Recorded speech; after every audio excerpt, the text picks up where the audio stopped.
First up, it's the leading vote getter and the host for this year's All-Star Game, Indiana Fever guard Caitlin Clark. This is Clark's first time being selected as a team captain, and she joins A'ja Wilson as the only players to be named captains their first 2 seasons in the league under this new format. Caitlin is on pace for her second season, averaging 18 points, 8 assists. No other player has done that even once. To this, Caitlin Clark racks up nearly 1.3 million All-Star votes, more than the entire top 30 players combined in 2023.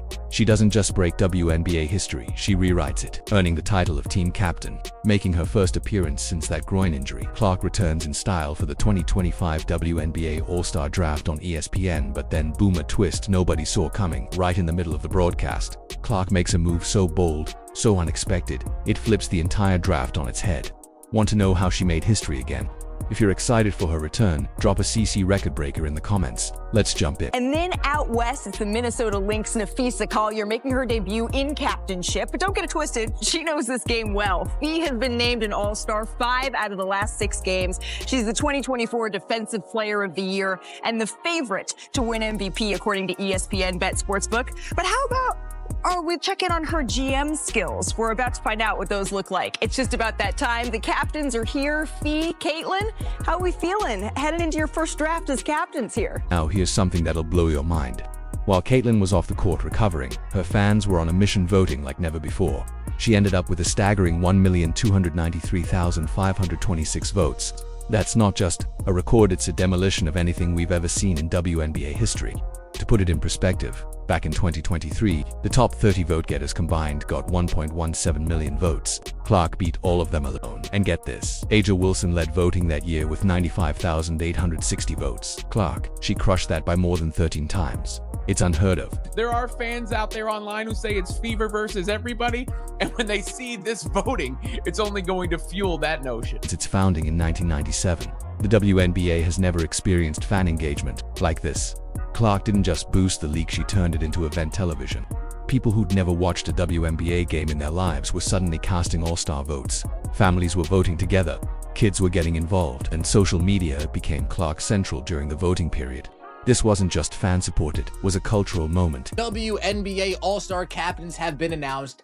Team Collier versus Team Clark, the top 2 vote getters when it comes to fan voting. Caitlin Clark, over 1.2 million fan votes. Nafisa Collier not too far behind with 1.1 million fan votes. Aaliyah Boston was close, less than 2,000 votes away from a Team Clark versus Team Boston All-Star Game experience. That would have been quite the entertainment, but instead we get Team Clark versus Team Nafisa Collier. Back isn't just physical, a moment of realization.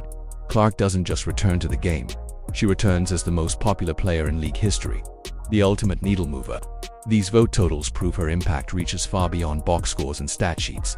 She's the gateway for an entire new generation of WNBA fans. Her influence isn't just big, it's historic. That's Caitlin Clark. That's the Caitlin Clark phenomenon right there. That is a perfect example. The year before she showed up, all the way to what? Basically 13 times the amount of votes, because she almost got 1.3 million.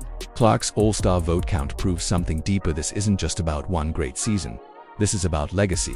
She's no longer just a rookie sensation. She's the face of the league. And during her absence, fans felt the void. Their votes weren't just admiration, they were a loud, unified statement. We want Clark back. So when she walks into the ESPN studio for the draft, she's not just another player, she's a movement. Over 1 million people backed her, and with that kind of momentum, Clark walks in ready to make some serious waves.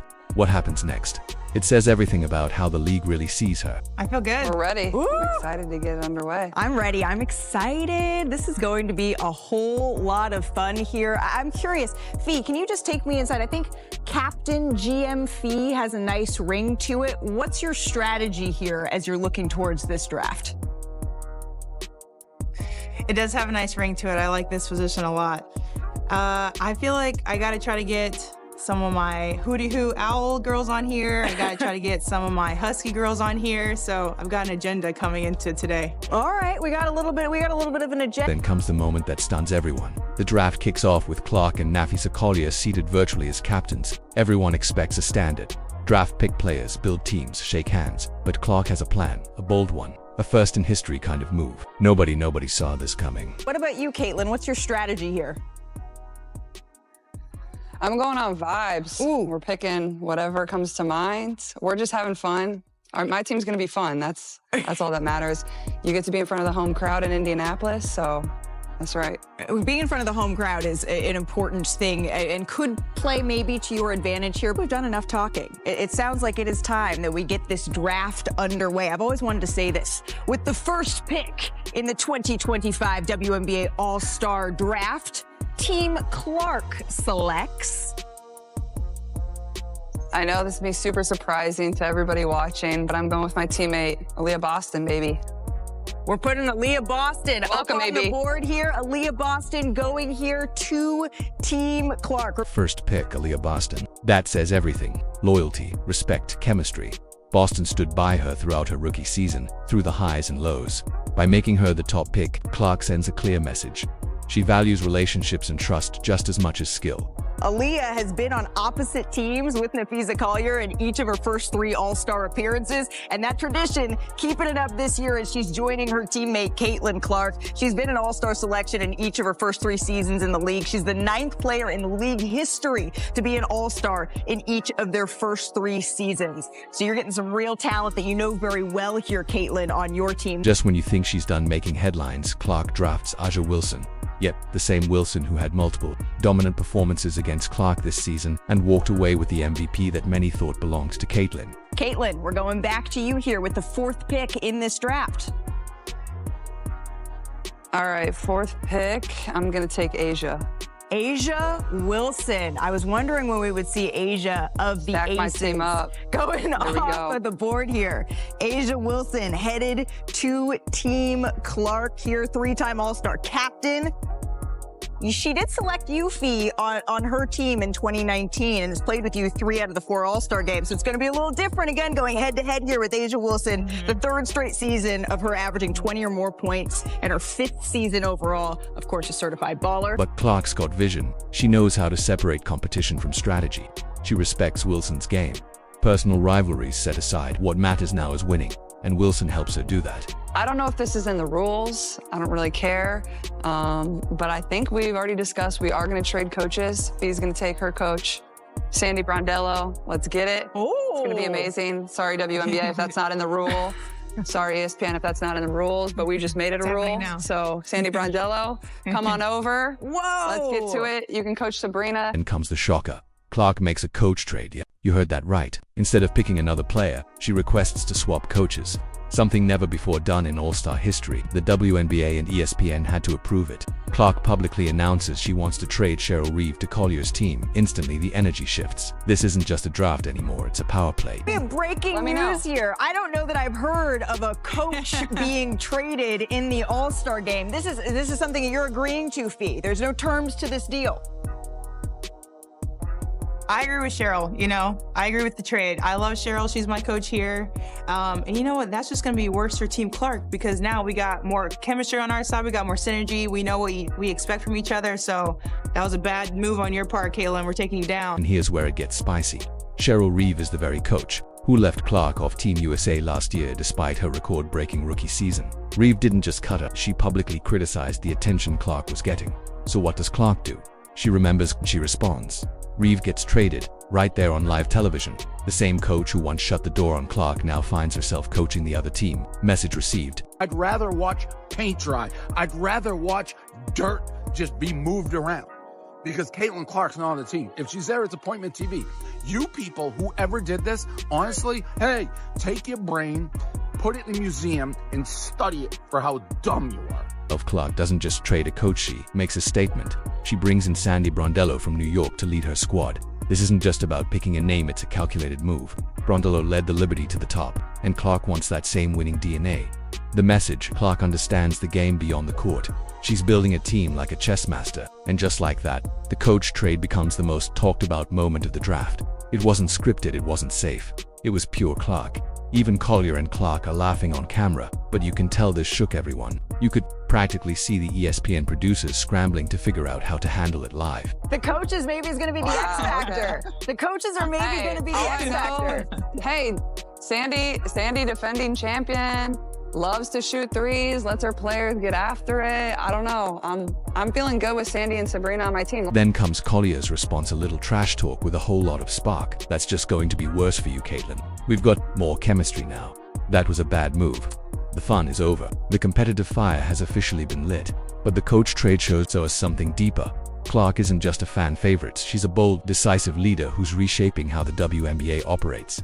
She didn't settle for the coach she was given. She took control, made the call, and changed the game. She's not just in the All-Star experience, she's running it. By the way, I just got official word from the WNBA, from the league. I am hearing that a trade of coaches is permitted and it is granted. I wish I had a gavel here. So the coach trade has gone through. As the steward of this draft, it has been approved. And these are your teams. This is going to be a whole lot of fun. This wasn't just about fun, it was about power and influence. Caitlin Clark has officially outgrown her rookie label. She's not afraid to make noise or shake things up. But here's where it gets wild. While fans were shattering voting records to support Clark, her fellow players were seeing something completely different. The WNBA Players Poll ranked Clark as just the 9th best guard in the league. 9th, the same woman who got 1.3 million votes from fans.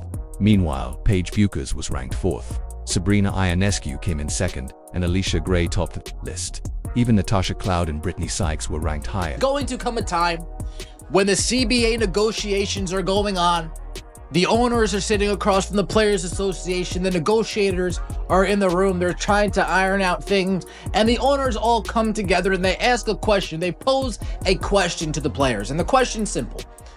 Where's Caitlin Clark? Why isn't she here? And why isn't she sticking up for you ladies and advocating on your behalf? And when the Players Association, when the people in that room hear that question, they're going to be looking at each other, confused, lost, and without an answer that doesn't make them look incredibly foolish. So now we've got this weird dynamic. The most popular player in WNBA history can't even crack the top 5 in her own position, according to her peers. While fans are screaming MVP, players are shrugging her off. This massive disconnect between fan love and player respect is the awkward truth hanging over the All-Star festivities. Everyone's watching the same games, the same stats, the same highlights, but somehow drawing very different conclusions about her value. Everybody is talking about are the player rankings when it comes to the All-Star ballot. They put Caitlin Clark number 9 as far as the guards go for the WNBA. Not number 2 behind, I don't know who would possibly be ahead of her. Not number 3, not 4, not 5. Shout out to LeBron James. Not 1, not 2, not 3. They put her all the way at number 9. But you better believe her teammates Aaliyah Boston, Kelsey Mitchell know those rankings are flat out wrong. They see Clark every single day. They watch her drill impossible shots, create plays from thin air, and elevate the team. They know what she brings on the floor, in the locker room, everywhere. So why the disrespect? It reeks of politics, jealousy, and maybe a bit of gatekeeping. Veterans protecting their status. Players tired of the Clark media storm, but here's the twist, that resentment, it only makes her captaincy more powerful. She's leading in spite of it. She showed up to that draft knowing half the league doesn't even think she belongs. And she owned the room anyway. Caitlin Clark has to be getting a light bulb. Oh, they just don't like me, right? Once we get to the Natasha Cloud and Brittany Sykes, a light bulb has to go off. Ding, ding, ding. Oh, they just don't like me. I'm done publicly coming to your girl's defense. I'm done publicly using my cachet, using my fans, my fan base to come support you guys. We're done with that. Now, here's what nobody's talking about. This All-Star game. It's not just another game. It's the next chapter in Caitlin Clark's story and maybe the WNBA's why, because it's happening in Indianapolis, on her home court. Gainbridge Fieldhouse is about to be packed with fans who shattered voting records just to see her. Competitive. This isn't neutral ground. This is Clark Places country. on the floor. This is the place where Clark, she has a little chance to silence all the critics who voted her. Ninth, the crowd. It's going to erupt every time she touches the ball. The WNBA All-Star Draft was fun between Caitlin Clark and Nafisa Collier, the team captains, picking the players, picking the rosters. But the most interesting aspect was the coach swap, because Clark traded Cheryl Reeve, who was the coach of her team, or was to be the coach of her team, to Collier for Sandy Brondello, the coach of the New York Liberty. Of course, Reeve is Collier's head coach for the Minnesota Lynx, so that makes sense. But the drama is going to come from Reeve having previously been critical on social media about the amount of attention Clark received relative to the rest of the league. With the controversy still buzzing the coach trade, the player rankings this game becomes Clark's ultimate injury, and then Johanna's She's got Sandy Brondello, one of the best minds in the league, calling the shots. Brondello led Caitlin Clark is trying to create some space. It now looked she like she gets just to got coach Clark hit in the against eye Cheryl there. Reeve, the very woman who cut her from Team USA. That alone is worth the price of admission. Not to mention being the coach of Team USA that Caitlin Clark was so famously snubbed from. Of course, Reeve wasn't a part of the official committee, but, some may believe she had some say in how all that went down. Regardless, the picking between the players was a lot of fun, and Caitlin Clark also wound up with all of the Fever members on her squad as well, meaning Aaliyah Boston, Clark, and Kelsey Mitchell will be a trio in Indianapolis for All-Star. Take a look at Clark's roster and you'll see the strategy in every choice. Aaliyah Boston brings familiarity and trust. Aja Wilson delivers the interior dominance. Then there's Sabrina Ionescu and Satu Sobley spreading the floor for Clark's playmaking brilliance. Even her reserves are handpicked. Kelsey Mitchell, her Fever teammate, gets the nod. Fun and drama Meanwhile, in this Collier's WNBA game. This happened a while Stewart, ago. A UConn legend with rings and experience, and Alicia Gray, the players' pick for best guard in the league. It's more than a game, it's a clash of philosophies. Clark, Boston, Ionescu, Wilson, Sabali, Mitchell, Gabby Williams. I love Gabby Williams. What a player. Sonia Citron, Kiki Iriafen, Jackie Young, Thornton, Kayla Thornton from the Valkyries. So Clark should have a very fast team there. When you look at it, I mean, Williams is really fast for a forward. Obviously, Kelsey's very fast. Citron's very fast. Jackie Young's one of my favorite players. Iriafen, a rookie, can get up and down the floor. Ionescu can help spread the floor along with Kelsey and Clark so they can really shoot. Caitlin made sure to get some size. She actually passed up on Paige Beckers to take Sabali, and she took Aja Wilson with her third pick. And make no mistake, this is Clark's spotlight. Every pass, every deep three, every highlight reel assist, it's a message, a reminder that she does belong among the best. The Indianapolis Fun crowd and drama will be in this electric, ready to WNBA game. This explode at every happened a turn. while ago. This All-Star game isn't just entertainment, it's the launchpad for something bigger. A dominant performance here could set the tone for Clark's 2025 season and ignite the Indiana Fever's championship run. So many fans are new, that is. So they're just becoming familiar with a lot of these teams and a lot of these players. And last year, there was the Caitlin Clark versus the Olympics storyline. This year, of course, you don't have that as naturally baked in, but now Clark's going up against Cheryl Reeve, and Clark is clicked up with her Indiana Fever teammates in Kelsey Mitchell and Aaliyah Boston. A little bit of that Fever versus everyone energy. The time the back dust down settles, when the Atlanta one Dream thing got becomes chippy crystal with her. clear. Especially Clark Ryan didn't just Howard dominate was trying the to. My fan career, vote, she 6 took points and control 8 of the turnovers. narrative. Not only did I Her take a coach huge trade dump all wasn't over just the bold, court. it Into was the lane with revolutionary. purpose, Her scanning the floor 1.29 for an million opening. votes weren't As just she gathered numbers, they herself were to make a proof of path. movement. Clark is no longer just the most popular player in WNBA history. She's becoming the most influential. 2025 isn't just the year of Clark's return, it's the year she rewrites what power looks like in the WNBA. The only question left is how many more records will she break before the season's over? If you're riding with Caitlin Clark, hit the comments with CC Record Breaker, smash that like button, subscribe, and turn on notifications because this story, it's only just getting started.